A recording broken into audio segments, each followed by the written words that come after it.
computer, yeah. So you should be asked to just accept the recording, so you can do that. Let me just see, is Naheed on? She's not on yet, but she probably will be on.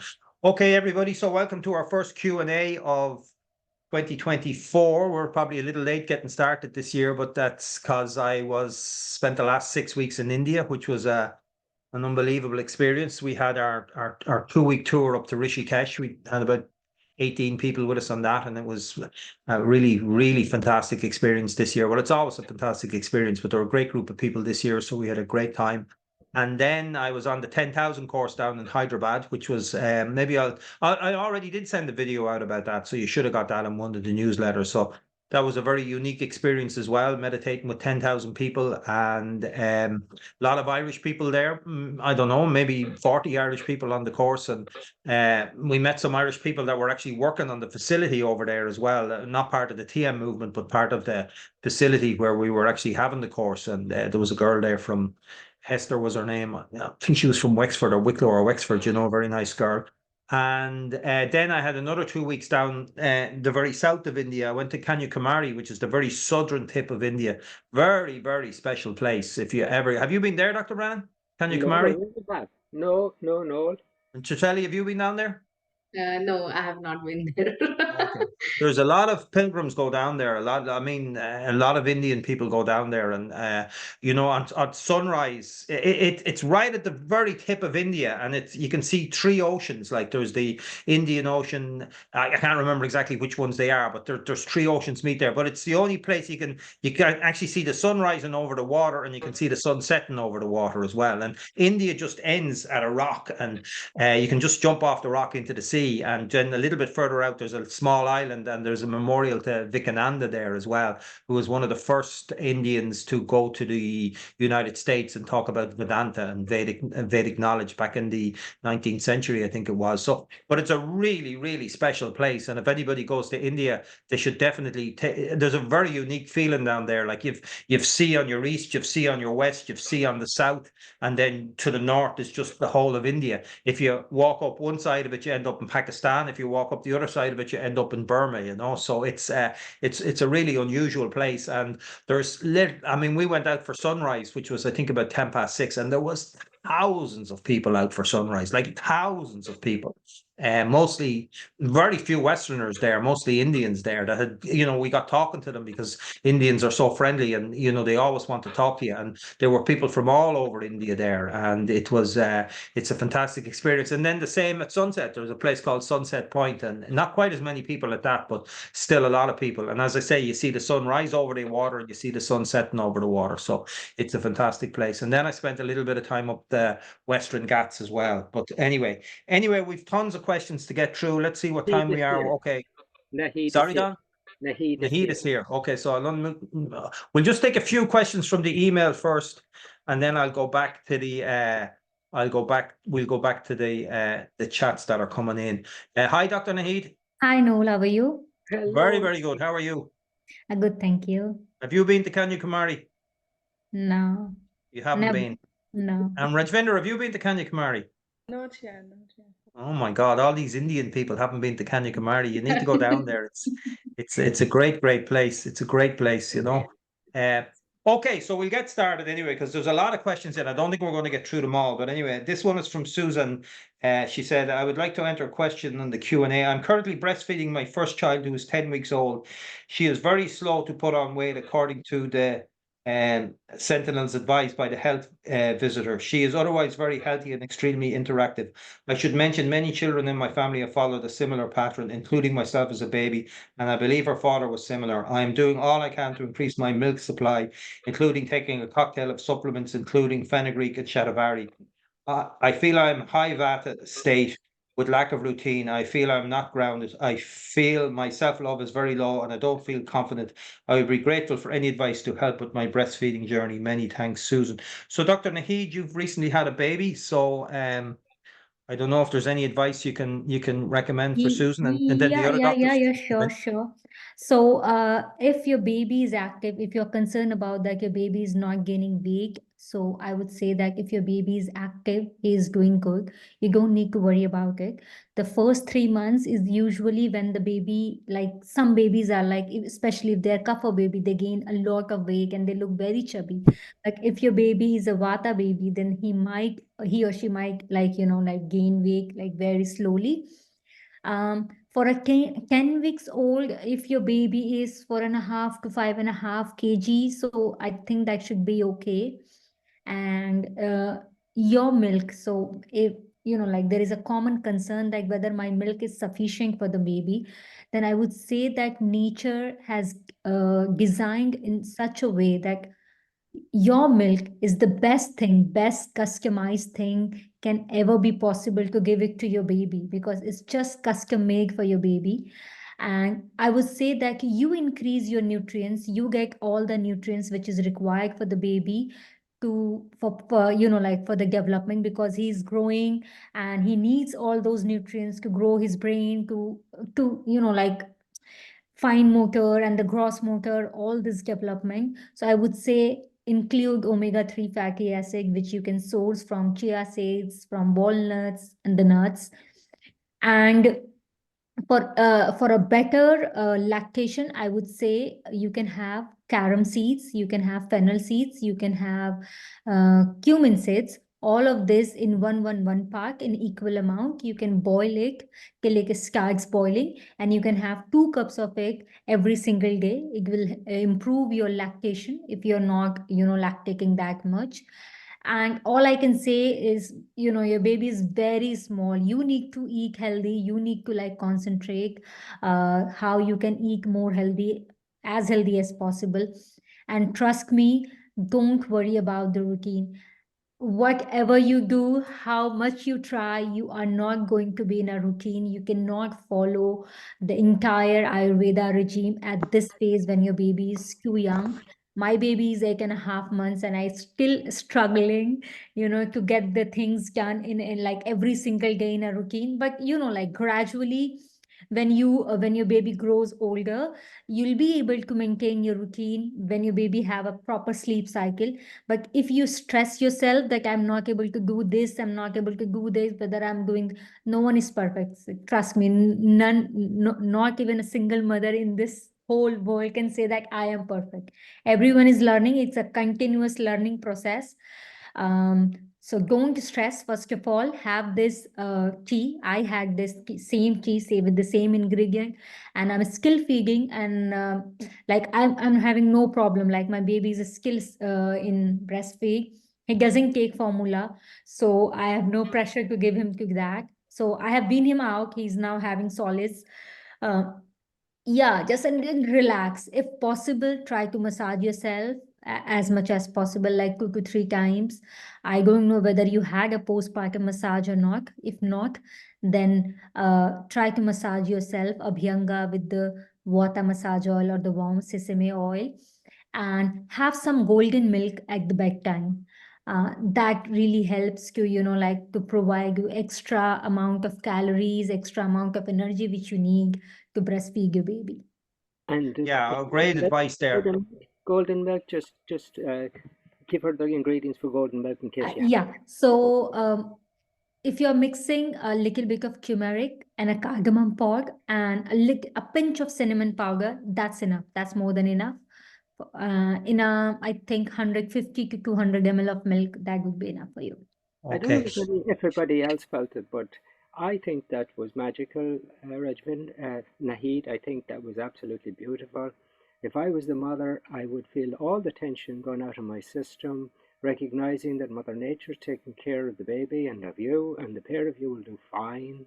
And Nahid has pointed out also that as well as letting go of the stress and the anxiety about it all, to take care of yourself as best you can with that Yes. nourishment, because how you are impacts the baby powerfully. So you settle your Vata with whatever you can do, accepting the craziness of the whole situation with the new baby, and just going with it.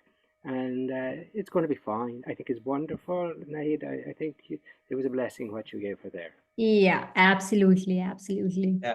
Yeah, and Susan, what we'll do is I'll maybe send you Dr. Naheed's email address and you can contact her if there's anything that you didn't pick up there. I mean, I noticed you say in your email, my self-love is very low. Your self-love should be really high. You're after producing a human being, another soul. You've just brought another beautiful soul into this world.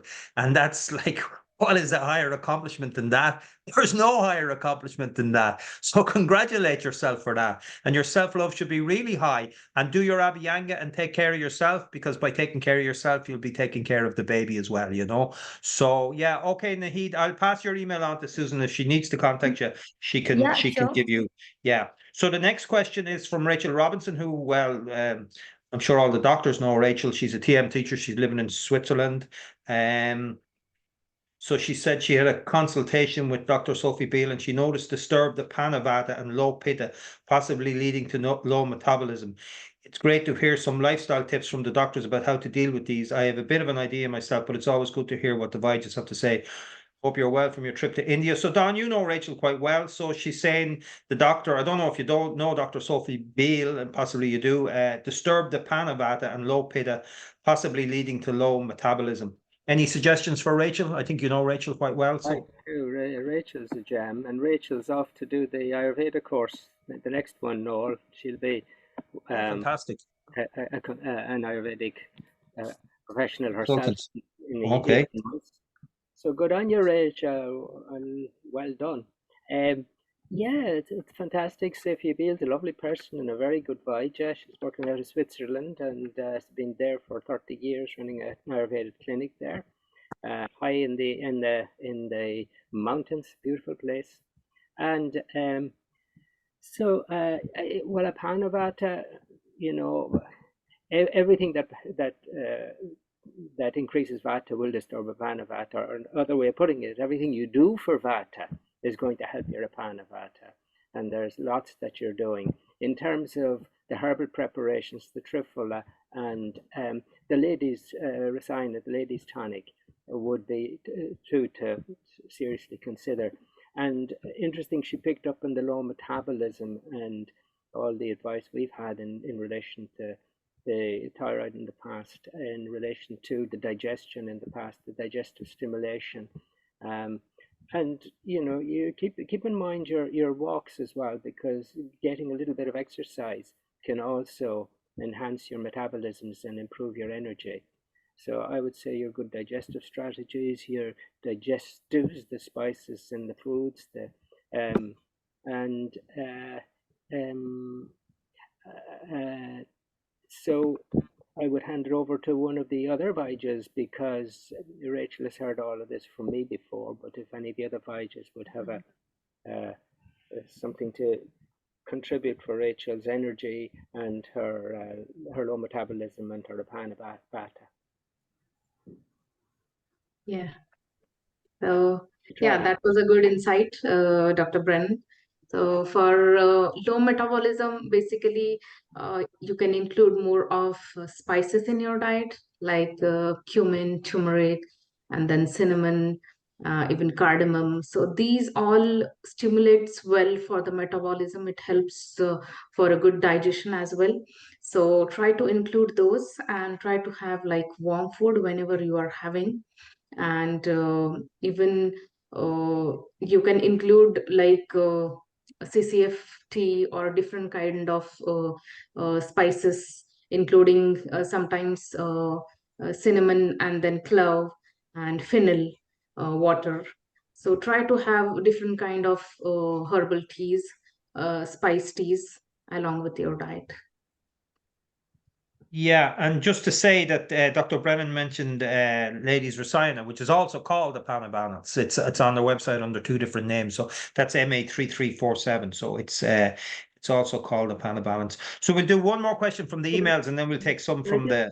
Just add something else, Noel, that Apana is one end of the body, if you like, it's down below, and it brings everything down if it's nicely balanced. Prana, on the other hand, is up at the other end of the body. It's the other Vata, that these two are like an axis. Prana is to do with the mind and the thinking and the breathing. And anything that increases prana is affecting Apana and tending to cause Apana to pull up in the body, which it shouldn't do. It should go down. So the other strategy is to keep calm and enjoy life, which I think you're doing, Rachel, now after many years. So your Apana will probably settle as you do that. Yeah, and I think she does take Apana anyway, 2347. She's on that. And Yeah. being a TM teacher, she's calm. So I wonder if it's the season that's affecting her Vata. Oh, So right. just stay warm and do massage and just her diet is very good anyway. So you just I think need to cover up yourself a bit more and do a bit of stomach massage, and hopefully your digestion will pick up. See if there is any stress or anything. Yeah, it's just the Vata time of the year, and Vata is in the aggravation phase. So just pay more attention to more grounding, more Vata. Go to bed early. Make sure you're sleeping well. So. Would castor oil in her stomach be any addition here? Yeah, absolutely, because she mentioned sluggish metabolism at the same time she's saying Apana. So yeah, that's the best remedy. Just application So, of castor oil into the belly button before you go to bed. And then Dr. Nahid mentioned about the tea that she's saying carom seed with some fennel, cumin. Dr. Chitrali said, yeah, start drinking that tea. Okay, lovely. so We've taken care of you. yeah. Okay, so there's one from Rosemary. She says, I've been told my sugar levels are high and that I have pre-diabetes. Would the doctors give any advice on this? We do have a webinar on diabetes. Rosemary, it's on our website. It's completely devoted to diabetes, so there's lots of good information on that. If Dr. Richvinder, while you're on there, if there's anything for pre-diabetes? Well, it's mostly you need to look into your diet, Rosemary. Start working on your food. Maybe cut down on some of the heavy carbs if you're eating too much of carbs, wheat or stuff like that. So, and then our glucostat is quite good. MA1407. You can start, but probably need more information, to advise for that, because it's diabetes is mostly a lifestyle problem and it is a kapha vata issue. So I need to see what is your constitution.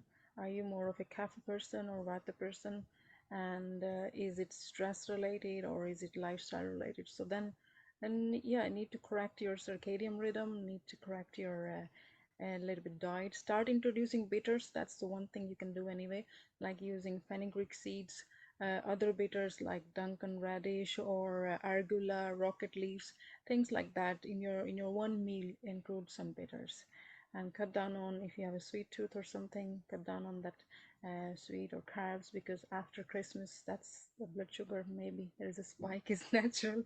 So yeah, you look into your diet. And the only thing I could add to that, Rajvinder, is that that's totally within her capability of normalizing in the short term. And so she should know that this is something that she can just sort out herself, but that she just has to get focused, get the knowledge, as you say, and introduce the strategies that you're suggesting. But it works. Yeah, because you don't want it to get worse, you don't want to become diabetic. So the thing I would advise is do the webinar on diabetes, and then if you want to take it further for some encouragement, have a consultation with one of the doctors and put you on a path to dealing with the whole issue. But it can be very well dealt with through lifestyle. So we'll take one. Don, you were about to answer this at the start before I rudely interrupted you because we weren't recording. But John C says coffee seems to be hailed as being excellent for gut health.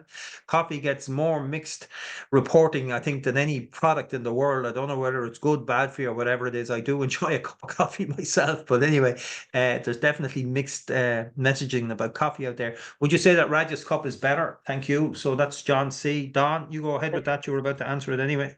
Yeah, well, I'm a sort of skeptical because, when it's getting a good rap, remember you have a global industry behind producing studies that are favorable to coffee in terms of health. So, they're paid for and so when you get foods, especially starting to make great claims, I get a little bit dubious. But the Raj's cup has been around for thousands of years. It's a simple but very effective tonic. Not to be taken if you have blood pressure, but other than that, if you take it when you're tired, it refreshes, and it hasn't got any caffeine in it, but it does taste as if it did. And it's just a general tonic for the digestion and for the metabolisms, which is, I think, a great drink. So yeah, have one in the afternoon when the Vata kicks in, you're starting to get tired, and it just gives you that nice boost. You can just use it with boiling water, but let it steep for a little. And when you start it, I'd suggest have it very weak at the start, because if you have it very strong at the start, it's too strong a taste. So you get used to the taste and you get to really like it. Yeah, and be self-referral on it. Try it out. It's not something I particularly like, but I know Alison says love Raj's cup, so some people absolutely love it. So just be self-referral on it and see how you go with it. Interesting question coming up from Sarah Wheeler. I've just been told at the beginning of cataracts, look this up, and Ayurveda suggests that these can be reversed without an op. Is this so, or what can delay them getting worse? Interestingly enough, both my mother, who's passed away, God love her, and my father have macular degeneration. And I remember for years I used to have to drive my mother up to the Beacon, I don't know, once every few months to get this injection in her eye, and it used to really upset her. She was like in her late 80s and 90s, and it kind of was the day ruined. And I can't say whether it did her much good or not. I don't know. I can't honestly say that. My dad is now doing the same thing. I don't want to have to go down that road. So when I was in India, I visited a very famous eye hospital, Ayurvedic eye hospital in Kochi, and I also did some eye treatments when I was over there called Netra, where they put ghee on your eyes. They put a mask around you and they put ghee in it. It's very, very refreshing for the eyes. They did send me to an allopathic hospital with all the machinery, and they did all the tests for me. And fortunately, I have no signs of macular degeneration, but cataracts and various different things, they do treat them there. And there was a girl with me who did have sort of more serious eye complaints, and she was starting to get treatments. But Dr. Brennan, maybe you have some insight on cataracts and Ayurveda?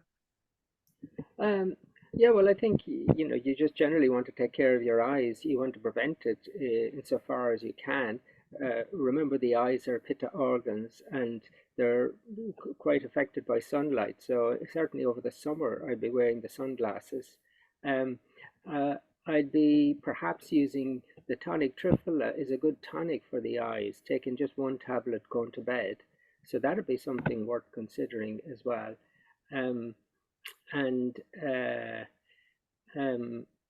Yeah, just avoid eye strain. The use of computers, the use of bright lights, and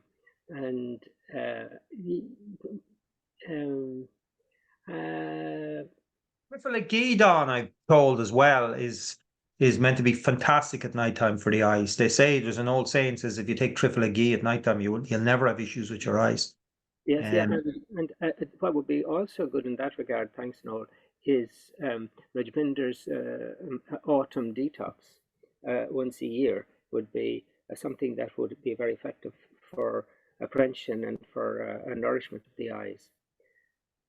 Yeah, and as you say, Triphala as well, and then the autumn detox, because you're just coming out of the pitta season as well. You could also visit that eye hospital in India if you're an adventurous type of person and you're ever in India.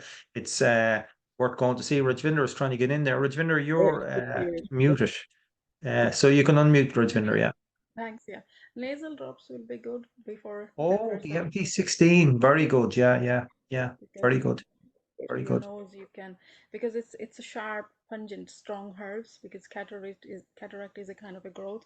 Triphala eye wash will be very good. So you can, very, very refined powder, no granules or anything in it. I think the one we have on the website is quite a refined powder. You soak take a, like, say, 100 ml cup of warm water, and soak it overnight. In the morning, give it a little kind of a heat, and then strain it, everything sterilized. And then you can use a eyeglass wash, easily available in the pharmacies, and just give it a wash to your eyes. It might sting a little bit, but it's a good way to keep the cataract under check. Nasal eye drops will be very good. Amla berry, MA1, is a good tonic for eyes. You can start on that one. Dr. Brennan said Triphala, yeah, you can take that as well. And I'm sure you're taking lutein or lycopene, one of the antioxidant for eyes as well. So lots of leafy greens. Lots of things you can do. Yeah. So And good advice there. yeah. Okay, so Sonia says, can Ayurveda help a child with hypotonia? With thanks. So any experience with this? So Yeah, yeah. go on. Go ahead, No, Shitali. go ahead, go ahead. I'll No, add you in go as ahead, well. Shitali. Yeah. Okay, so hypotonia, basically it is seen in autistic kids where there is muscle wasting. So usually massage, oil massage like sesame oil massage will help, or Bala Ashwagandha oil. We have few oils on our website, so just warm those oil and massage regularly. That will help to increase the muscle mass. And even as a food, you can give more of grains and protein diet, so try to include that, because again, if you give gluten, that is going to again hyperactivate more of hyperactivity. So try to give regular massage, like at least alternate days, and during the winters it is must to give massage. And Yeah, to just add to that, Sorry. yeah. Dr. Y- Naid, go ahead. Go Yeah. ahead. yeah, thank you. So, like we know that opposite balances the doshas, but in for the tissues, it says that the same thing will going to balance it and increase it. So for the increasing the muscle, it is advised in Ayurveda that you can have meat soups. So if you are comfortable having chicken soups, you can have that. That will help to increase the build of the muscle. But if you are vegetarian, then the alternative is you can have moong dal soups. So this can help to build good muscles in the body. And I would say if you can get it done, then Shirodhara works really good for the babies who have autism, if they have been diagnosed with autism. That helps them to keep down, like keep them calm down a little bit. So if it's tough to keep them lie down on a cable to do a Shirodhara, but you can give it a try. So Shirodara is the oil on the forehead. Maybe some of you are familiar with that, And yeah, so good advice is there. Sonia, look for Oh, sorry, sorry, Raj, go ahead. because she's a yoga teacher, she have good understanding of massage and everything. So I think look for sheer balatail or ashwagandha balatail and start Yeah. that. And if I'm not sure the age of the child you're referring to, so if Shirodhara might be difficult, if it's possible, yeah, definitely great advice. But otherwise, do a Shiropichu, which you just soak a cotton with oil and just keep it on the child's crown chakra for a couple of minutes, whatever is possible. Yeah, But yeah, that's Shirodhara is, yeah. that's a Something very that nice one. Just to describe it a little bit more, Raj, where you get maybe cotton pads and soak them in the oil, and you have a bandage. Then you just put the oil on the top of the head and you bandage it around, and just tie the bandage so that it's held there for maybe the hour before bed for the child. yeah, if child let you do that. I don't think child is autistic, but it's just probably hyperactive. So there's a lot of Vata here. So address the Vata. Vata food. And Dr. Nahid said soup made from muscles like meat, chicken, that kind of stuff. And more protein, as Dr. Chachali said, definitely try to give him more hummus or some kind of protein and keep the gluten and sugar low. Okay, so good advice is there. So an interesting question now. How do I cook for a household of Kapha, Pitta, and Vata living together? So all three doshas in the one house. Well, mung dal is good for all three of them, but yeah, get everybody to cook for themselves, really, I suppose. But I don't know whether that's Cook three dishes. yeah, it's a lot of cooking. This the Move main to no, the problem are you done all or sorry, yeah, I'm yeah. interrupting. Go ahead. The problem with like Vata Pitta is not gonna eat two difference. Like Pitta don't like very spicy and Vata is mild spicy anyway. Kapha is strong spicy and less oily, and Vata Pitta is more oil. So if you can balance the oil or ghee and the spices, then it's not a big difference. So let's say you cook with less ghee and oil, and then once you serve for Vata person, Pitta person, you can add in top of it more ghee, and then for Kapha maybe a little bit of more ginger or pepper or something like that. So that's the main, because kapha needs stimulation. Kapha doesn't need a very heavy sluggish meal. So you cook the same meal like you're cooking dal, you're cooking vegetable, you're cooking, just cook with less oil. And then vata are dry, so vata need more lubrication. So then you can top up the lubrication or ghee or oil, whatever, afterwards. And then, yeah, so kapha need, as I said, more spices. They're probably adding more spices and less salt for kapha. Vata might need more salt and sour. So go back to the basics of the 6 tastes. The first 3 tastes, sweet, sour, and salty, good for Vata.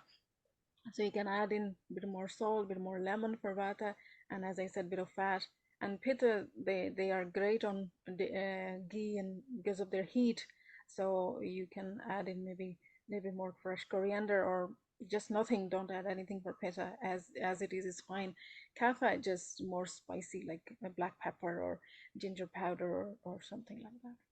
And Rajvinder, can this be done at the table in the sense that you have the food, and for the kapha child you could have the kapha churna, and that would give them the more spices. You could have a little bit of lemon, say, and a little bit of salt for the vata, and you Oh, could have a little bit absolutely, more yeah, ghee yeah, on the meal. So yeah, you yeah. I at remember. the table, Yeah. at the table It can be condiment. done at the table, yes, absolutely. Do at the table. Yeah, add the Eat. churnas on later on when you after the cooking, just sprinkle the churnas on top, and you have the Vata Pitta Kapha, so you don't even have to do too much, and just put the different churnas on the table and let them choose what they want. Yeah, or a Uh, little bit of extra ghee on the pitted meal, a little bit of extra salt on the vata meal, that sort of thing. Yeah, yeah, absolutely. It's Anyway, nice. go back to the diet. The diet course on the 7-lesson course. There's a whole lesson on diet, so you can look at that, and it'll give you. It goes through the tastes, the different foods and the different tastes, so you'll know which one. You probably already know which one's balanced which, but then you can just introduce little changes there. So cook the base meal and then add the spices or the ginger or the ghee as the to suit the different people, or they can just add it themselves. So Alison says, Regina, you look fabulously well. I haven't seen Regina, but obviously you do. And Regina says, thank you. And then You're Tamara very welcome. says, Happy New Year. The energy I feel on MA3347 is wonderful. Rejuvenation for ladies indeed. Well, there's thanks very much, Tamara. That's a good thing on MA3347. Vina Shah says, I have been very beautiful. I'm not too sure what that refers to. Happy New Kanyakumari. Year. Sorry? Kanyakumari. She been to Okay. Kanyakumari. Okay. Happy New Year, everyone, from Philomena. Many congratulations, Dr. Nahid, on your new baby. Bless your motherhood, from Sonia. Okay, so we are on down to Brita. She says, I've been on a gluten-free diet for 6 months and feel so much better. Should I be taking any supplements? Are there any tips for cooking gluten-free? So, Dr. Raj, if you want to do that, you're the person that runs most of our cookery courses. I'm not sure we're not advocating gluten-free, I don't think, but if someone is gluten-free, then Yeah, if yeah, you're gluten sensitive or gluten intolerance, yeah, you do feel good. And any tip for cooking, you just basically replace wheat with millet, or rice is okay, buckwheat, that kind of gluten-free grains. Not sure what particular tip you're looking for. Are you finding it hard to get the taste because gluten is addictive and other grains are quite bland? Is that what you mean, Brita? Yeah, okay. Just add in the spices. I think the spices are easiest way. If you type in which particular grain or anything, so I say you soak them overnight, boil them really well. Let's say you're cooking millet. Millet is very bland and you need a bit of flavor. So I normally add in a little bit lemon or oregano, that kind of herbs to give it a bit flavor. A pinch of sea salt or seaweeds, things like that. So all the things, experiment with it. You can find the flavor, or Vata Churna. The Churna range is quite good as well. So just start with that and slowly start making your own spice mix and see what works for you. Yeah, it's the flavor is a little bit challenge to get in the gluten-free dishes. Yeah, and then if you're making let's say bread or things like that, then you either put psyllium husk or flaxseed eggs, where you just mix tablespoon of flaxseed with water, let it set for a couple of minutes, and then you add into your bread mix or chapati mix and things like that. Yeah, if you okay. eat eggs, that's handy. Eggs are easy to bind anything. So we have we'll go back to the email now. We have an email from Saraj. I hope I have the pronunciation right. I would like to ask, please, I have two grandchildren, daughters, 4 years, and son, 2 years. I have two grandchildren, daughter 4 years and son 2 years. The hair is fine, and especially the son's very light. What oil can I use to help growth of hair, please? Thanks. I will be joining Zoom. Regards. So I would say for very light hair, maybe the Vata massage oil, the Vata hair oil actually might be good. But maybe let's see. Any of the doctors, Dr. Tritelli, you haven't been on for a while. Very thin hair on young children. Yeah. So hair oil, basically oil their hair at least twice a week and then give them a head shower. So olive oil or even almond oil should be good for the hair. And if it is like summer and if they are feeling very warm, that time you can use coconut oil. So oiling hair is really very important in the case of like thinning of hair. And then try to give them more of nuts in their diet, like for munching any walnuts or cashew nuts or even almonds. So try to include nuts in their diet. So, and milk as well. So these are the things which you have to keep in mind, and even dates, which are good source of iron. So that will also help for hair growth. Yeah, And if the Go yeah, ahead. go ahead, go Go ahead. ahead, Naheed. Yeah, so if the child is of Pitta Prakriti, so it's a tendency for a Pitta people that they will have a fine hair. All you can do is prevent further thinning. The advice has been given by Dr. Chatrali. You need to follow all of these things to prevent the further thinning. And I would say that Dr. Chatrali has advised to give milk that will provide calcium. I would say that a pinch of licorice powder, because it's very good for hair growth. So just a pinch of licorice powder would be enough in the milk. And if you can find amla candy, because it's hard to give like young kids the powder. So if you can find amla candy, so amla is a herb, Indian gooseberry, that's really good for hair. So if you can find it, you can give like 3 to 4 candies and they'll be enjoying, because that's like very sweet and mixed spices taste. And whatever oil you are using, so you can buy gooseberries from the market when it's available in the season, and you can like make a paste and you can boil it with the oil like coconut oil or any oil which you're going to use, and you can store it, because amla oil will help to nourish the scalp and it can lead to like growth of the hair, like new follicles. There will be like growth of the new follicles, and maybe he or she can get like a good hair, good full head of hair. And when you say Okay. gooseberries, Naheed, you mean Indian gooseberries. You mean the amla berry. Yeah, yeah. That's not our Irish gooseberries, unfortunately.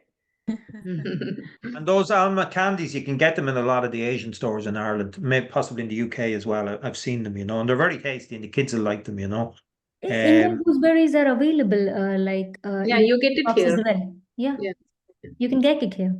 Yeah. you So get just in the that we're Asian. clear that it is Indian gooseberries, which is amla, as opposed to Yeah. the Irish ones. Yeah. So back on the email again, we've Edith says, I would like to know what I can do for myself to keep my body balanced after a total hysterectomy. Okay, so Dr. Naheed, while you're on, this lady had a hysterectomy, which is obviously a very big affair. So how old is she? If she could mention it, like that would be great to. Yeah, I'm not even sure she's on the call because it's an email. So if you are on the call, Edith, you can just put it in the chat there, even though I'm not going to see it because I'm only a little bit down the chat. But is there any general advice regardless of age?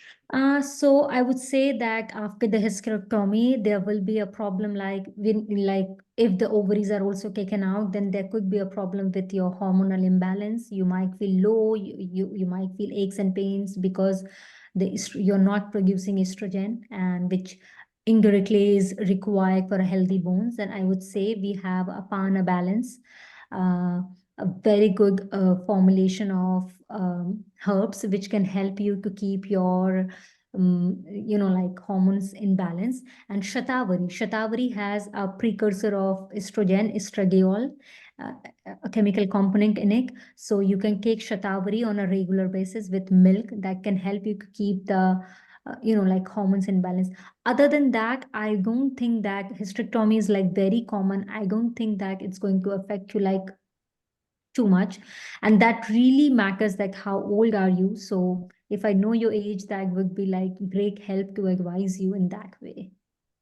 Okay, so maybe Edith can drop Naheed an email, naheed@ayurveda.ie, and maybe we can pass some more information on if we have the age, you know. Back on the text, or someone saying they get very overwhelmed and upset looking at the news from the Middle East, that they have friends out there, and the whole thing is they're very worried about what's coming and what's happening, and what advice does Ayurveda have to offer, you know. I suppose I just back from that 10,000 course, and the whole idea of that course was to try and create a better atmosphere in world consciousness. And it's hoped that we'll have many more of those courses, you know. But just on a personal level, I suppose something like a meditation practice, TM is the particular one that I do, but there are many different meditation practices. And if you find you're completely overwhelmed by it, then just don't listen to it on the news, because you know, just knowing about it is not going to stop it, you know. And so just don't try not to. I know it's hard when you have friends there and everything like that, and it's just everywhere. So, and you know, it's obviously horrific all around for everybody, and all wars are. It doesn't make any difference which one you're talking about, whether it's the Ukraine or wherever it is, or Syria or wherever. All wars bring untold misery to people. So the ideal situation is we create a world where we don't have any of them at all, but we're not at that stage. But I definitely think a meditation process, disengage from it, because you getting upset and looking at this and going over it is not changing the situation that's going on out there. And maybe disengage with it, and you know, spend time in nature and walking, and certainly do asanas, do pranayama, do meditation. This is all the things that Ayurveda would be saying. Keep yourself balanced. Keep yourself balanced. Keep your own awareness settled. Keep yourself balanced. Be the best person that you can be, so that you radiate out bliss and harmony and joy to the world, as opposed to radiating out suffering and worry and anxiety and negativity. So that would be my advice on that particular thing. But you know, as I say, I was in India for 6 weeks. I didn't even see the news. I didn't watch the news once when I was over there. I came back and I switched on the TV, and it's the same stuff before I went away. And you know, so me not seeing the news for the 6 weeks made no difference to anything, but it made a difference to me. So that's the thing. Just disengage from it. If it's too much, if it's overwhelming for you, if you're too close to the situation, just disengage from the news itself. You know. So Florence said, Can I add to that then? "You Because can." yeah, you're saying what wisdom does Ayurveda suggest for navigating witnessing genocide? The truth is that the paradigm of Ayurveda is that, you know, we are living without the full comprehension and awareness and wakefulness to our potential of life. And the truth is that our cause of all our suffering is the outward projection to a material reality, with total disregard and absolute lack of awareness of the inner reality of our being or our consciousness. And the whole of Ayurveda, by bringing balance, is allowing us to reconnect at deeper and deeper levels. We are all wonderful waves on an ocean of being. We're all the same self. We're all different expressions of that same field of consciousness, which is our self ultimately. Wars begin in the minds of men. It's because men are excited and distracted and disconnected from their being. The ultimate solution lies in the settling of the mind to stillness. And that's where the man who revived Ayurveda globally, or had such a great influence in its revival, the man who revived the concept of meditation in the West, was Maharishi Mahesh Yogi. He predicted these wars, these genocides. He predicted there was a time of transition where we were changing to a better age. And this age is just upon us. There's a great possibility for a better time for all. There are many ways in which humanity is moving in a very good direction. You know, you can look at the science and you can see that we've never had it so good. What Maharishi suggested for all of us to do, especially in these times of transition, was to ensure that each of ourselves were settling within and awakening that divine being within, because each one of us stirring that ocean of being in that integrated fashion creates a harmonious influence for everybody, where everybody starts to think a bit better. So, as Noel is saying very practically, as Noel always is, disconnect from the distress of it. Just ensure that you're doing your meditations regularly, keeping a good routine, keeping your best balance, and getting on with enjoying your life, because in that way you contribute in the minds of men some coherence, some love, some wisdom, some integration. That's your purpose. You're getting distressed is adding to the war for mentality in mankind. Don't go there. Take responsibility. Be yourself. Be the best you that you can. That's what you can do. Thanks, Noel. Yep. Okay. Thanks, Don. So James Nightingale says, I've recently been diagnosed with celiac disease. Can you recommend anything Ayurveda that will help? I'm losing track of which doctors I've gone to, but anyway, Dr. Chitelli, we'll go back to you. Celiac disease. Yeah, so celiac disease, again, it is an autoimmune disorder. Basically, you'll have so try to include herbs which will improve more immunity, like ashwagandha, brahmi. So try to include those herbs. And then again, this only talking about celiac disease is difficult. If you have any specific symptoms, like if you have fatigue or gluten intolerance, you can just elaborate about it, so we can just guide you according to that. Okay, James. So you can stick that into the chat and we'll get to it a little bit later, further down, you know. Back on the email, we've an email from Grania Maxwell.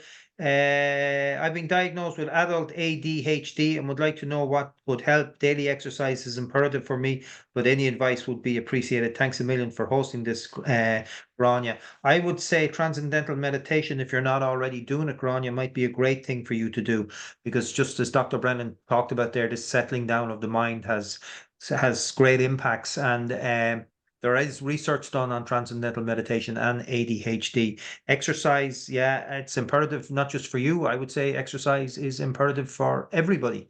Actually, it's the one thing that I feel, you know, people need to do. I mean, and not over exercise, but just exercise, and definitely everybody should be having a walk every day in nature for half an hour at least, you know.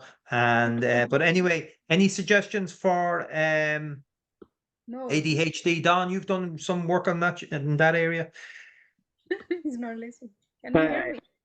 Yeah, Can you hear me? I don't know. Noel, do you hear Yes, I that? can hear you. We can all hear you. Yeah. Yeah. Okay, great. No, Go you're ahead. saying half an hour walk. What about the wind? What about the wind? Yeah, well, sure. You can walk even if you have wind, you know, it's no problem.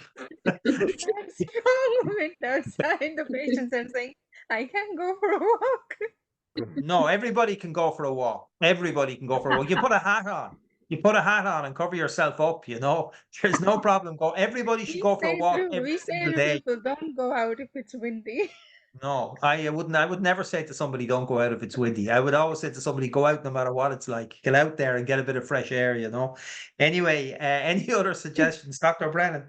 Well, I think the quality ADHD. of rest, because ADHD, does require a little bit more brain work, often for people, and they can get more tired. So getting a really good night's rest, and as Noel says, doing the meditation, do the oil massage, because the oil massage is a very nourishing thing, especially for the nervous system. Um, and that the nasal drops, again, the MP16 nasal drops, are not just working on your sinuses, they're actually nourishing to your nervous system, because there's a very thin plate of bone between the upper nose and the brain where the nerves of smell go through. So Ayurveda sees it as a very good way of invigorating and nourishing the nervous system. I think the Raju's cup, if you get a bit tired, can be helpful as well. It has ashwagandha, a great spice for the nervous system. For coping with stress. And generally, I would say mind Vata, keep Vata balanced. I'm sure, And yeah, good for you, Chitrala. I just want to yeah, say. yeah. So even you can include breathing techniques in your daily routine. So humming bee is one of the good breathing technique, and alternate nostril breathing. So that will also help to calm your nervous system. And again, just take 2 drops of ghee and just massage it over your sole at bedtime. So that will help you to give a good and a calm sleep at night. So these are the things, along with the things which Dr. Brennan mentioned. Okay, so Seems like Dr. sorry. Raj is talking, but we can't hear you, Raj. yeah, I don't know what's wrong. Can you hear me Yeah. now? We hear you Yeah. now. I was saying about the B12. Maybe just get your B12 level checked. Oh, A decline in the cognitive function, age of 30 could be B12 deficiency. Okay, so Alison says, Noel, are you sure you didn't mean 1st of February for placing AV orders? I can't remember what that's about, Alison. Sorry. I'm not too sure. What's AV orders? Ayurveda orders? Yeah, okay, sorry. I can't remember exactly what that's about. Venus says, can't hear Dr. Ridgevinder. Okay, we'll go down. I presume that's Rachel says, thanks very much for all the excellent advice. Now, Seamus says, my wife who minds children 4 days per week has ongoing issues with sleep. She can get off to sleep most nights, but tends to wake after 3 hours onwards and either cannot go back to sleep or has broken sleep until time to get up. She's a very busy person and walks minimum 5 days per week. I'm not sure whether that's walks or works, but she has tried magnesium, L-theanine and other supplements, but nothing has really worked consistently so far. What do you recommend, please? So falling off to sleep, but waking up at about 3 hours, but tends to wake after 3 hours onward. Dr. Brennan, we have some videos on sleep. This is quite common condition, really, isn't it? it is, absolutely. And what people are not thinking of when they're thinking about sleep is that there's a 24 hours in the day, and what they do for the whole of the day, the 16 hours, can have a very powerful impact. Because if she's very busy, then she's pushing up her Vata. She's doing a lot of stuff. She's probably multitasking, and her Vata is going up, so that when it comes to 2 a.m.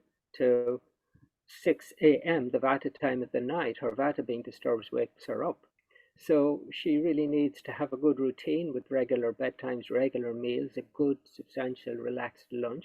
She could certainly be doing her meditation, her TM. That would be the next step, because that often sorts out many people's sleep problems when they start it. I would seriously consider an oil massage, and in the day, starting the day with an oil massage, because you're less excitable through the day then, and you're not coming to bed overly excited. I find that yoga before bed, so 10 minutes of gentle stretches before bed, often gives people a better night's sleep. And then, I mean, certainly you could try some of the herbal products. There's Blissful Sleep. Is that one of them, Noel, that we have? Yeah, blissful sleep and deep rest as well. There's a combination of them there. Maybe that deep rest is Vata Pitta, so that might even be a better one to try, Yeah. Just when you mentioned the yoga asanas, Don, I mean, I remember a recommendation when I had problems sleeping years ago was that if you're lying in bed and you couldn't sleep, just get up out of the bed and do a set of asanas, a very slow set of asanas. And I always found that worked a treat for me. Just do one set of Maharishi asanas, just some of the slow postures, then get back into bed, and I used to fall straight back asleep. Is that something you'd still recommend? Oh, But you're absolutely. not minding the babies. Sorry? You're not You're minding kids. the baby will be asleep at this time, Dr. Iswinder. The baby will be Rest. asleep at this time. This is the middle of the night. Remember, So yoga means the settled mind. So the purpose of all those yoga postures, properly done, leaves the mind more quiet for a better night's sleep. So Just yeah, say try deep rest. try yeah, deep rest as well. yeah. Okay, Okay. so that's some recommendations there. Then we have another one from Olga. She says, I have a Pitta dosha imbalance and I've been working on it with my Ayurvedic practitioner through Pitta pacifying diet, supplements and implementing lifestyle changes. I want to ask two questions. What is the way to help support my eyes? Well, we've covered that. I mean, the Triphala and the nasal drops and the ghee and the netratarpaners, if you can do all of that. My eyes feel extremely dry. I get eczema and puffiness around them and experience blurry vision when I'm under tension or after even short screen times. Also, I haven't been able to wear contacts for over 2 years due to irritation they cause. And how to treat Candida overgrowth. Many thanks. So, Dr. Ritzvinder, have you any recommendations there? You definitely need a consultation because Candida overgrowth is a very, very tricky one to deal with. It's a lot of elimination diets and see what works for you. And then I think what you are referring to the eyes does sounds indicate toward Candida as well. So maybe it's touching your mucous membranes. So for the moment with the tiredness after screen, just do the ghee massage. So if you have Triflagrit or the one Panchatikta is there. It's on the website. I'll type the name. Just keep your eyes closed because the normal ghee is fine to go into the eyes, but the other ones they are quite stingy. So if you're trying it for the first time, so keep your eyes closed and sterilize clean hands and take a little bit of ghee. If you can warm it up, better. Otherwise, use your body temperature to warm it and just very very gentle application, like a soothing touch. And then use a face cloth or muslin cloth, dampen in the warm water and just wipe it off. You're gonna be a little blurry for a few seconds, that's normal, and that's kind of a big break for your eyes. I have worked with people before with that screen tiredness to their eyes, and the ghee works wonders. So because you're saying itchy, that's why I'm indicating towards Panchatikta because it has neem and other bitter herbs. Slowly smiling, something going on. So so yeah, so Panchatikta Candida is for Candida, Panchatikta could work because of the bitters. Because to deal with Candida, MP6 powder is wonderful, but it's horribly bitter. So you really have to start with a very, very small dosage, like a quarter teaspoon, and build it up to half a teaspoon to 1 teaspoon a day. I need to see your constitution before I will be able to put you up to 1 teaspoon of that many bitters. So if you are Vata, not that many bitters. If you are Kapha, yes, you can. So that's why it's a very personal approach. Need to see you, need to assess you, what's going on with you, and then need to work with your diet and things like that. So definitely get in touch with one of us. We'll be able to help you more. There are more herbs to help with the condition. I think it's a great point you're bringing out there, Dr. Rajvinder. Like Ayurveda is always personalized. It's always personalized. We're just taking general questions here and we're just showing that there's an Ayurvedic approach to all of these things. And it always amazes me. It doesn't matter what question comes up, there's always an Ayurvedic approach to it. Ayurveda is never treating the disease. It's always treating the person. And it's always trying to get to the root cause of what's causing this. Where is the imbalance in Vata, Pitta, and Kapha? And I think, if you have something coming up that you feel is going to be a serious impediment and has, the potential to get worse, and then definitely consider having an Ayurvedic consultation with one of the doctors. That will involve sitting down with the doctor for about an hour, either on Zoom or in person, and the doctor going through everything and getting to know you and seeing, are you Vata? Are you Pitta? Are you Kapha? Are you under stress? Are you eating well? Is your diet bad? Is it good? What sort of pressures are you under? And then giving you realistic changes that you can make to try address the situation. So people should definitely consider that as well. So we have a few things here about Rajas Cup. You don't take it when you have high blood pressure, ? Don, high blood pressure, Rajas Cup? Don't take it. Don't take it. Don't That's take it, dangerous. okay. And why you don't take it? Because it has licorice. Licorice, And yeah, licorice can okay. increase your sodium. Okay, Jean-Pierre says, I tried Rajas Cup, but it tastes awful. Okay, well, that's subjective. Okay, so some people like it, some people don't like it. And Florence says, it's easier to drink with oat milk. Okay, but again, I wouldn't be a big fan of it personally, but I know lots of people absolutely love it, Alison says, definitely start with weaker Raja Cup and get used to the flavor, but I grew to love it. So there you are. It's something you can get to. But how to prepare it when you use only the Italian Bialetti coffee machines? For the moment, I mix normal coffee and Rajas Cup. Okay, that's fair enough. And How do you? I had a friend in Edinburgh. He used to bring in his Rajas. No, he'd walk into his favorite coffee shop, and they would see him come, and they'd pull down the jar of Rajas Cup immediately, and they'd put it in, make his cappuccino in the machine from the Rajas Cup. So that's the way he had it organized. Okay. And Sally Hayden says she loves Rajas Cup. I have just about a quarter teaspoon or less in a mug. And Alison says, oh yeah, but how do you put ghee in your eyes when traveling? You obviously have to take the ghee with you, but any suggestions? Just take a small jar of ghee with you, and just use it as you normally use it. Hey, in the shops like Tesco, Pennies, they have little travel jars So you just put solidify gain it, and as I said, with the temperature of your finger, you melt it and just apply it. That's it. You don't need to Yeah. massage them too much. Just around your lids, just apply it, because when you're Okay. traveling, the lids get very dry and cause itchy and all. Okay, Venus says, I've heard just applying your own saliva on the eye edge helps. Haven't heard that myself. I don't know if any of the doctors have any comment on that. Yeah, the common thing in India, they just say when you get up early in the morning, put your saliva on your eyes. Even if you have a scar or something, they ask you to put your saliva And because it's quite acidic in the morning. So I think that's why it helps with the scars. Interesting.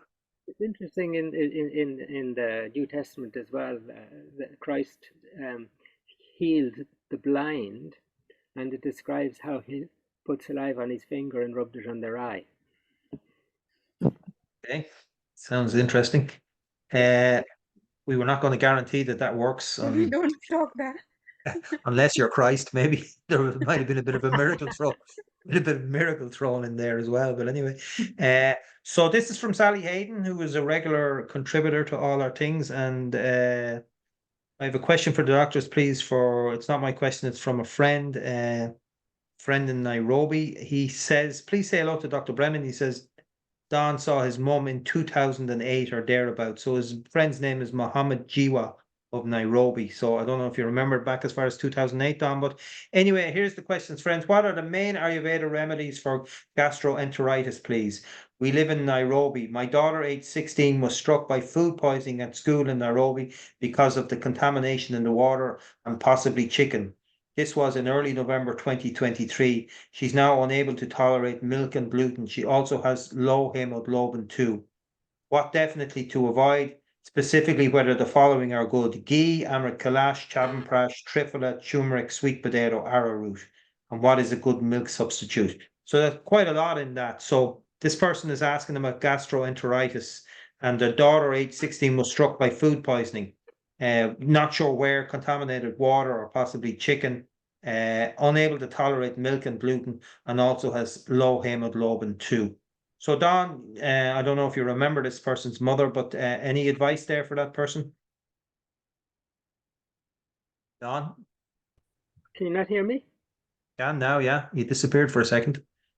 Oh, well, I'm just thinking, that the digestion has really been left disturbed by the gastroenteritis. And generally what you want to do there is to start with very easy digested foods.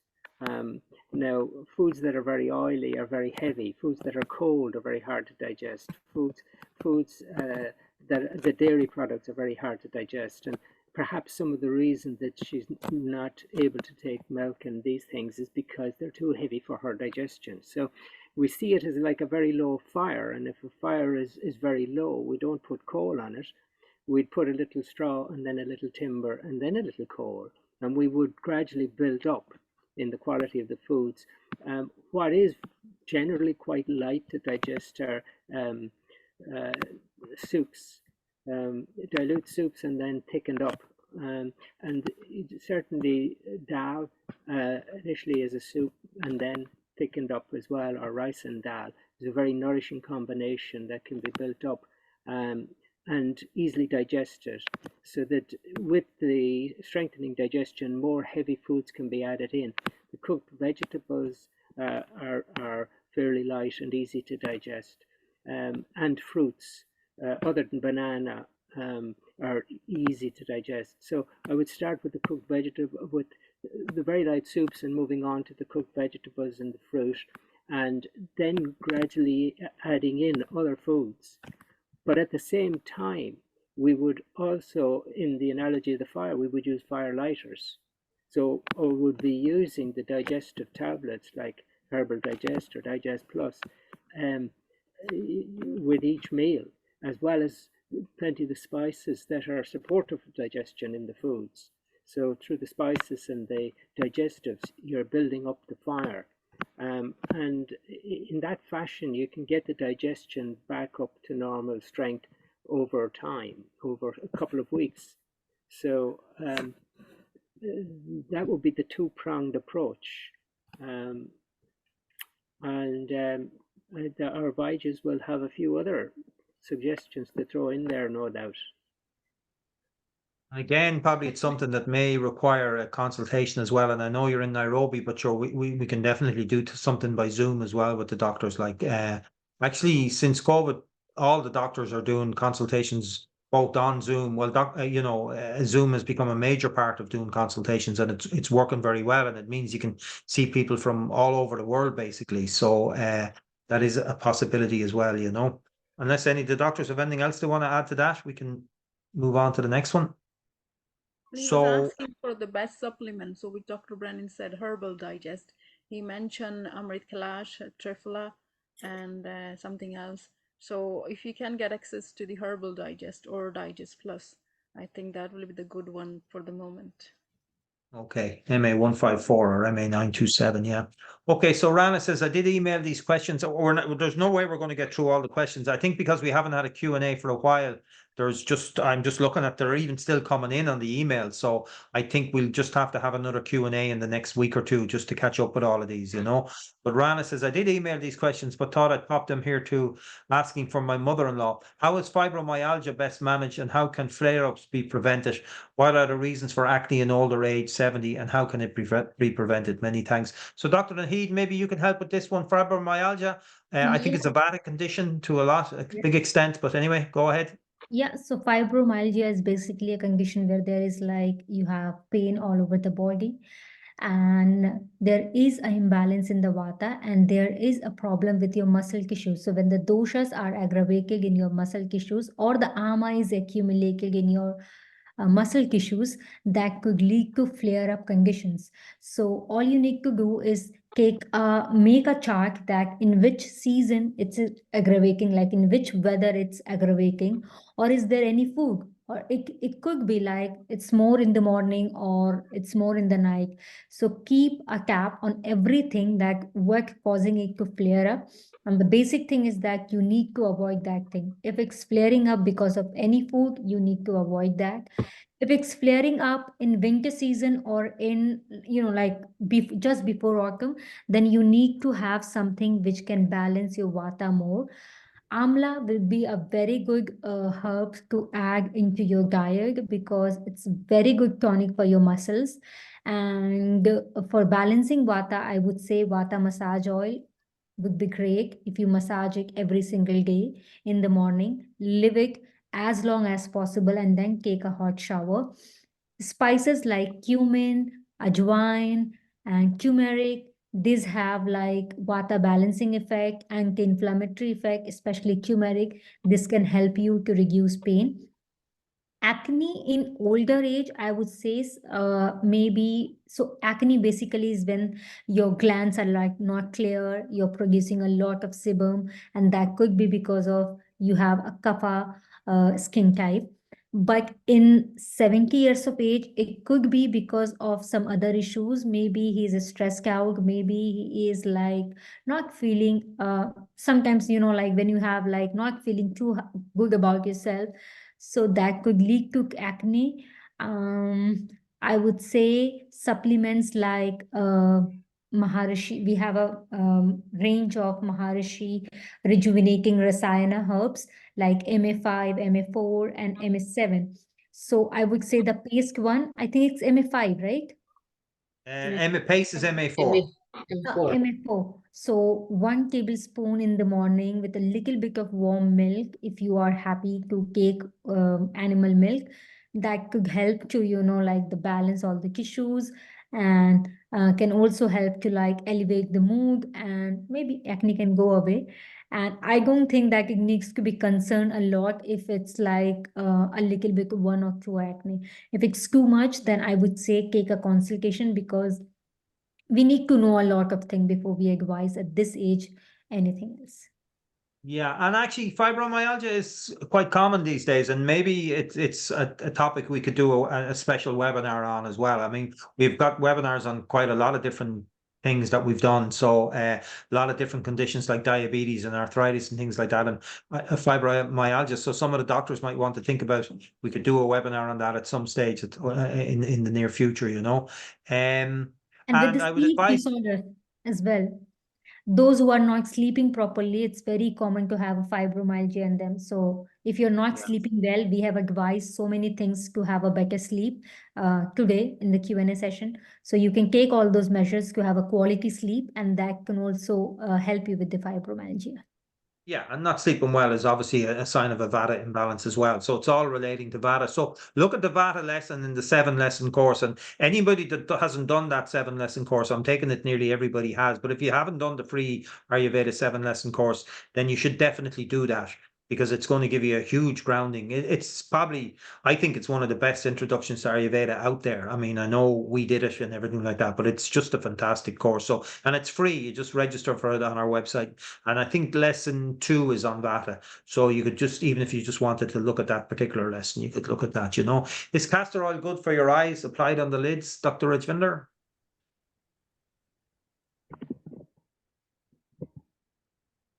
Can't hear you. Can't hear you. I don't know what's wrong with my. Ah, Yes, now I it's can. fine. Now I can hear you. Yeah, it's fine. Yes, yes. It's okay to put castor oil on the lids? Yeah, because it's very high in vitamin E, vitamin A, and it's no problem. Yeah. Okay, but it's beneficial as well, as no problem. Yeah, it is beneficial. It's a good lubricant. Castor oil Okay. mask is recommended. Yes, castor oil is good. Okay. No problem. So how soon before after meals can fruit be eaten? Does it make a difference if it's cooked or stewed fruit? That's from T. Yeah, anybody? Well, Rajvinder, while you're there, fruit, what's Better the to eat with a gap from your meals, and that's what I rather say, because of the digestive time of your meal. If you have eaten lentils and grains and then combining fruit might lead to bloating, so it's better to at least wait for 30 to 40 minutes if you want to snack on a fruit or something, because ideally the meal take 3 hours to be fully digest, and then you should eat your next meal. That's what Ayurveda say, intermittent fasting. Then people ask, oh, there's no time to eat fruits and things like that, then so have your breakfast and then wait for an hour, and then you can have your fruits. Doesn't matter if you have good strong digestion, you can eat them like raw grapes or kiwi or something like that. If you have sluggish metabolism and you feel bloated after eating fruits, then you stew them, especially apple and those kind of astringent fruits. You better stew with a little bit of spice. what about just having stewed fruit for your breakfast? Yeah, Yeah. that's fine. Yeah, That's yeah, nice yeah. idea. Yeah. I mean, that's what we Especially, did in India a lot. They had, in most of the yeah. places we were, they had Yeah, stewed last fruit. time when I was Yeah. there, everybody was upset. There was no stewed fruit. So I have to ask the chef to produce the stewed fruits for people. And next Well, morning, they were everybody there was this so year, so yeah, we had fully lots of remembered. stewed fruit. So, yeah, okay. So we go back to the emails. This is from Baljit, and it says, I just wanted to know if there's anything I could try for vertigo, stroke dizziness, to stroke pulsating in the head. I also have tinnitus ongoing for a few years. I've tried many ideas, but not much has helped. Abhyanga massage, garlic oil in the ears, meditation, cutting out inflammatory foods, etc. I've heard there are various nerve tonics, but not sure what Ayurveda would make of this. Well, it is a Vata condition, and a lot of the things you're doing would be things that we would suggest. But Dr. Brennan, would you have any other things that you might suggest for someone that these things haven't really worked for them so far? Nasal drops again, and that's Yeah. the Nasal drops. P16. and I would do it, at least 4 or 5 times a day. I do it after each meal. I do it when I get up in the morning. I do it before I go out the door. I would just keep putting those drops into your nose, because the nose is the gateway to the head in Ayurveda. There's a eustachian tube goes up to the middle ear, and that's just outside the mechanism for hearing and balance. So the oil can sneak its way up with the herbs. So that's certainly one thing. All the Vata things that Noel has been saying. Um, Yeah. any other Vajas have suggestions? He's asking for the tonic, so I say ashwagandha is a great tonic, nerve tonic, because tinnitus, pulsatile, that pulsation feeling you're saying, could be you're exposing yourself to screen time too much. Maybe look into screen, and or wear some kind of amber glasses to protect yourself from the radiation from screen, and then fresh air. You might be, if you are not too much outdoor, you're more indoor. Need to see your lifestyle, how you're sleeping. So it's a lot of Vata. So other nerve tonic that you can use we have is I think the youthful mind is a nice, good rasayana. Ashwagandha, Shatavari, Brahmi, they all are nerve tonic. So I'm not sure which one Yeah. is so. So we need to see. And even Brahmi ghee, we do have Brahmi ghee on our website, so you can just take 1 teaspoon of Brahmi ghee. We Uh, don't have Brahmi ghee. No, did we update on the Brahmi ghee? Oh, have we? I think we got Brahmi ghee. We got that for your last webinar. I think we And they have are it in sold stock. out. No, I don't think any of them sold. Okay, so I don't know. Oh, that yeah, was for the brain. Yeah. yeah.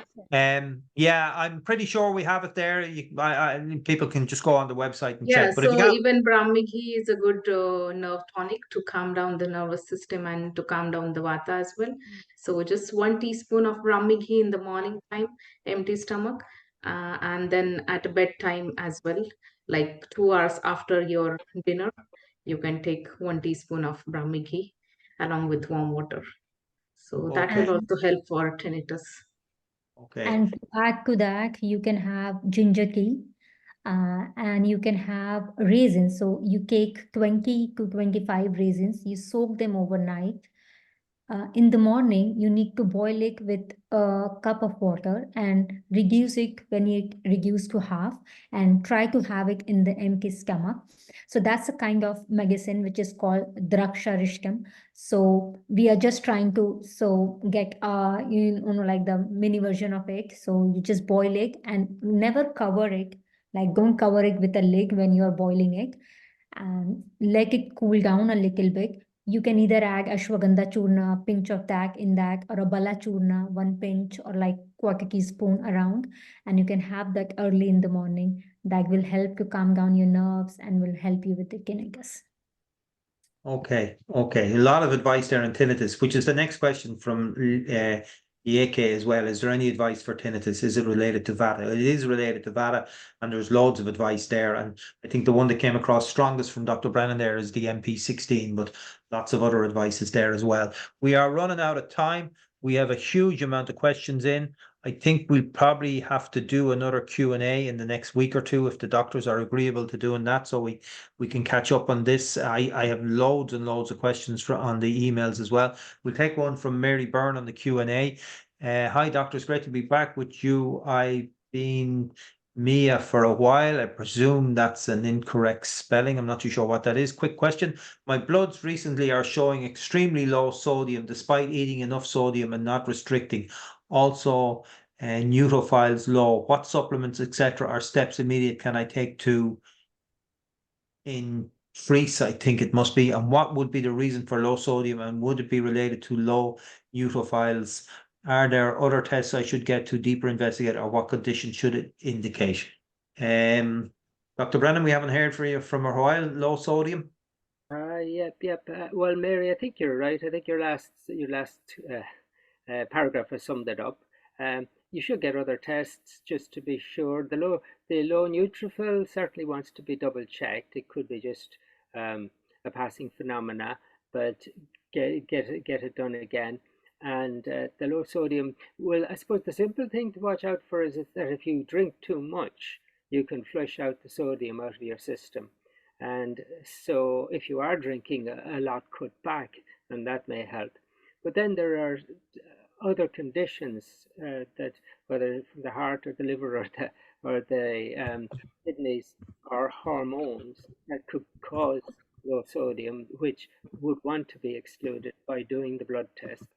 So yeah, further investigations, it may be a thing of nothing, but it's something that is worth just getting reassured from your doctor that there's nothing else going on. And unless you have a diagnosis, you can't ask the question, who could one be related to the other? If you knew what was going on, if there was anything going on, then you might be able to answer that question.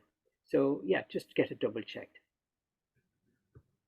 Okay, and we have another question from so far. I think we had a question earlier on. Just experiencing cognitive difficulties, memory, concentration, retaining information, forgetting names. I'm diagnosed ADHD and I've experienced this most of my life, but recently noticed it's a lot worse or a lot more. I'm 30 years old, Vata Pitta. Do you have any suggestions for supporting cognitive function? Yeah, there are definitely herbals that can do that. We did a webinar on that, didn't we? On brain function. Brain health, Yeah. yeah. We did a webinar on brain health. Yeah, yeah. So that would be worth looking. If you send me an email, noel@ayurveda.ie, I'll send you a link to that webinar. Actually, if anybody wants to see it, it's on our website to buy, but I'll send it for free if anybody wants that particular webinar. It's just called Brain Health, and it's was it your webinar, Dr. Brennan? I can't remember now. No, maybe I should do it myself.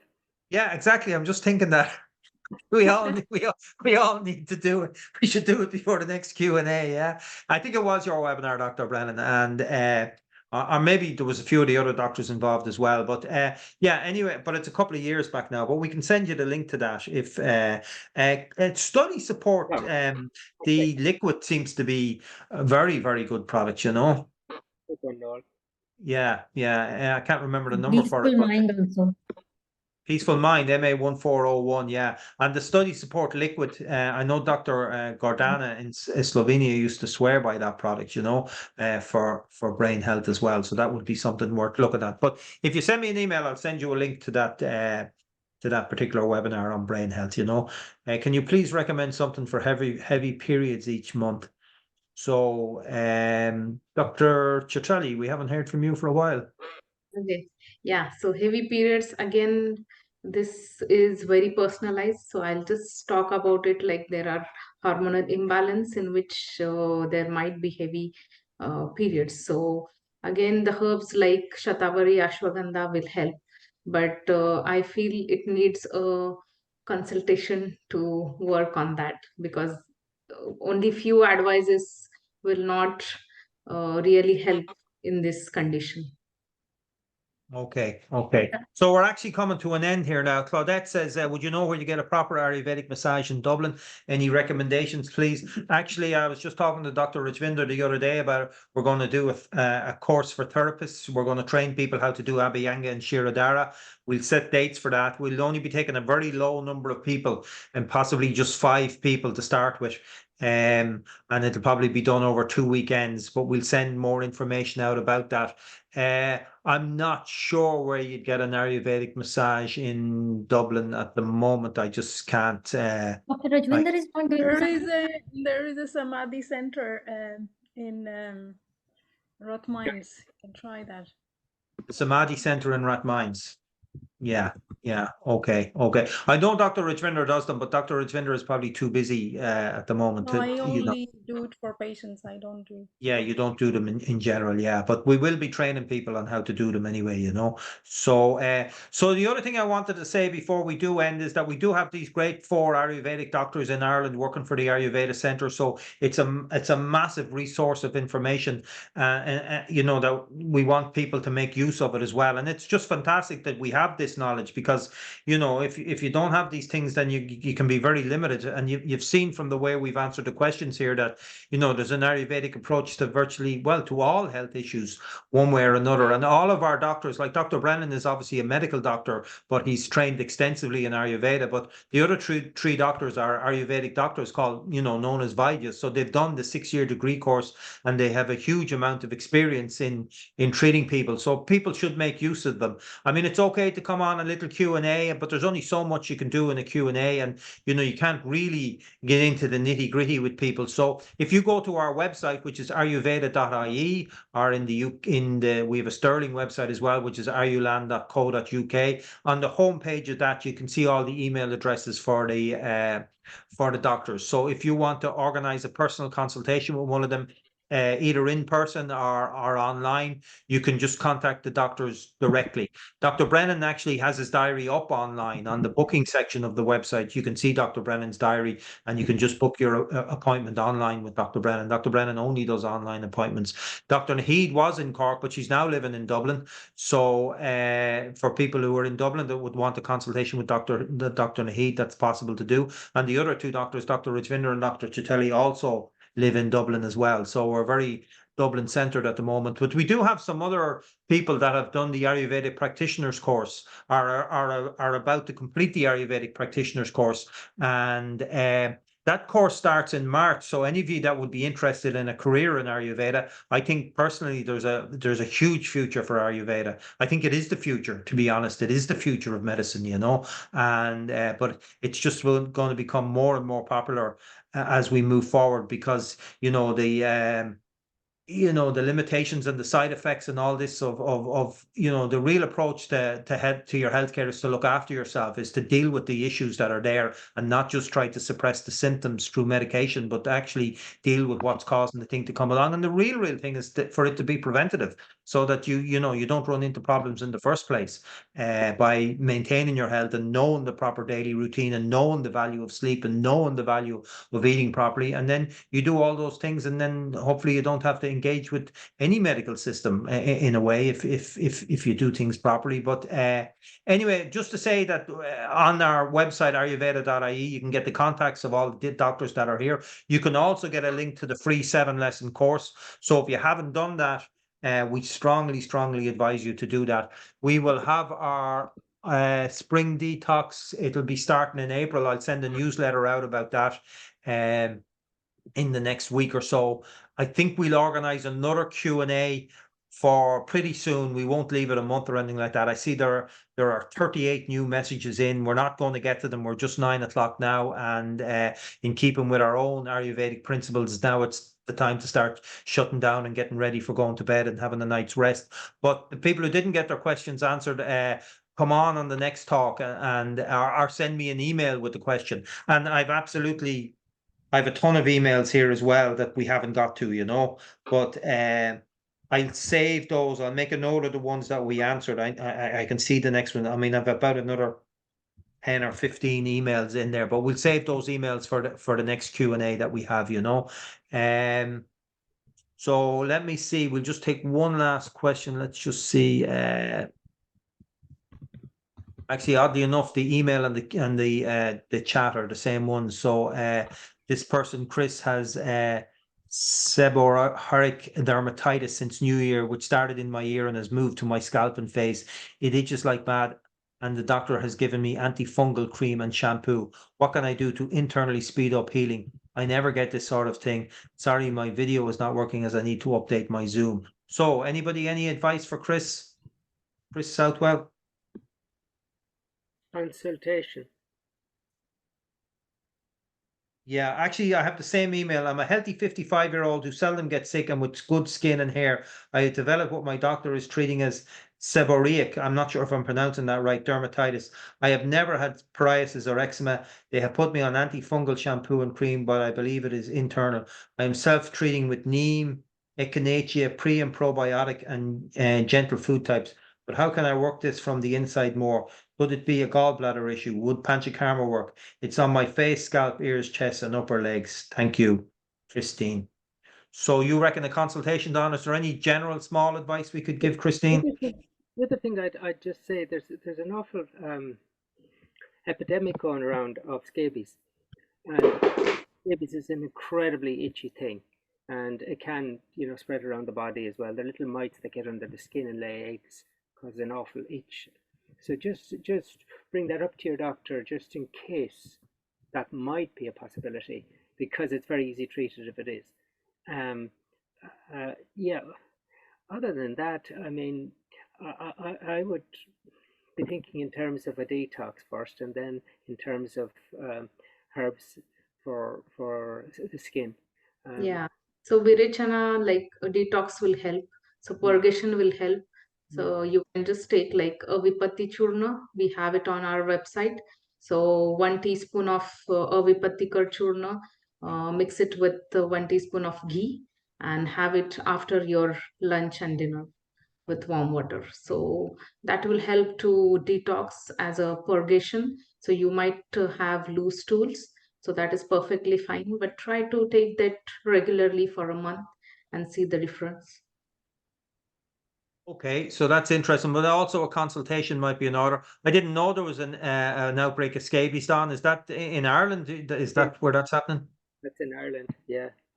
Okay, okay. Did you hear that on the radio or just through your own contacts? Yeah, through the radio. Didn't all bring it from India? Possibly, but I'm feeling fine. I must be just a carrier rather than experience it myself, you know. Uh, so a lot of listen, there's tons of questions there. So we're not going to get to them all. There's some people just saying thanks, Noel and the doctors, for sharing. Elaine Bracken says thanks for a great Q&A. Thanks for great Q&A from Vina. Thanks so much. So there's lots of people just saying thank you. Mila Bucas from Seamus. Great, I make my own ghee from Chris. Many thanks for all the doctors and Noel. Such useful advice, so generous to give so much of their time. And that is true. The doctors do give so much of their time for free. But we want to get this knowledge out there. I'm going to be starting a Ayurvedic, a lot of Facebook advertising and a lot of general advertising coming up. We're going to be making some videos about people's experiences with Ayurveda. Actually, we're going to record one tomorrow, and we're going to use that on Facebook. I'll send you a copy of that when we do it. If you are someone that has benefited from the practice of Ayurveda and you'd like to come on and make a little promotional video to help us get this knowledge out there, then drop me an email, noel@ayurveda.ie. We already have quite a lot of people who are happy to come on and talk about their experience with Ayurveda. I think people sharing their experiences is one of the great ways of getting Ayurvedic knowledge out there to people, because people don't know what Ayurveda is. I mean, we're so used to it. We think it's just everyday knowledge, but you stop the average person on the street and ask them if they heard of Ayurveda, and, you know, many of them will never have even heard of it, never mind know, you know, how the depth of knowledge that it contains there. But practical experiences where people have seen big changes in their lives because of the practice of Ayurveda will definitely, I think, draw a lot more people into Ayurveda. And then once they get in and they do the 7-lesson course, then they can just make it part of their life, you know. So anyway, sorry if we didn't get to answer your question. A big thank you to the doctors for coming on. We did get one Q&A in January. This is the last day of January, so we didn't miss out on the January Q&A, and we will have another one pretty soon, and maybe even next week. I'll just talk with the doctors tomorrow and we can decide on another date. And thanks very much for everybody coming on. I hope you have a really good night's sleep. Very important to get to bed early and get a good night's sleep and feel very good tomorrow morning when you wake up. And a big thank you to the doctors for all their time. Great to see everybody. I haven't seen any of the doctors since I was back from India. Well, I did meet Dr. Brennan, but I haven't seen any of the other doctors. So it's great to see that you're all doing well. And we'll have lots of things going on this year. And thanks very much for everybody coming on. I don't know if the doctors have any last comments they want to put in, but no need unless there's something. Thanks, Noel. Stay warm, stay happy, good night. Yeah. Stay warm. Stay warm, stay happy, good night. That sums it all up. Don, did you want to say something? Thanks to you for putting it together, and thanks for everybody to be with us. That's worthwhile for us all. Yep. Okay, take a good day, everybody. Have a great night. We'll be in touch with you soon. Take care. Bye-bye. Bye-bye. Bye-bye.